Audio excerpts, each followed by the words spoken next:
Hey you guys, what's up? So we're going to continue our palette journey using the Jeffree Star Jawbreaker palette. So if you'd like to see how I got this look, then just stay tuned. First, we're using the shade Soaked. I'm just kind of sketching out how I want the shape of my eyeshadow to be. And this is going to act as our cut crease as well. I'm just going to blend that blue upwards using a little bit of Brain Freeze and Cute.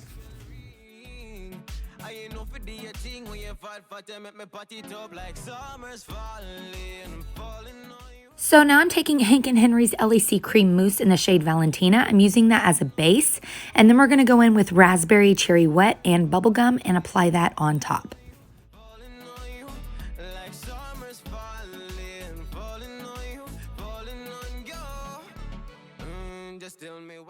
And then lining my eye with Urban Decay's 24/7 Shadow Stick in the shade Fishbowl. I'm kind of retracing my steps here because some footage was lost.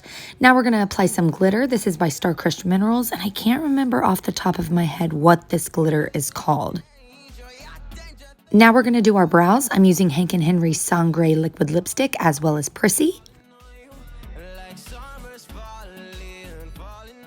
And then applying a bunch of glitter and gems. I saw some really cool glitter at Michael's and I had to have it. They've got a bunch of glitter out right now for the holidays. And I've just been kind of doing some looks inspired by the glitter that I got, so I'm having fun with it. Just applying a little blue line on top of my brow just to tie in that light blue a little bit more. And applying some lashes. These are the Berry Lashes by Trishik Cosmetics. And that is the final look, you guys. Thank you so much for watching. Remember to live life in color. Please like the video if you like this. Subscribe if you want to see more, and I'll be back with another video very, very soon. Bye, you guys.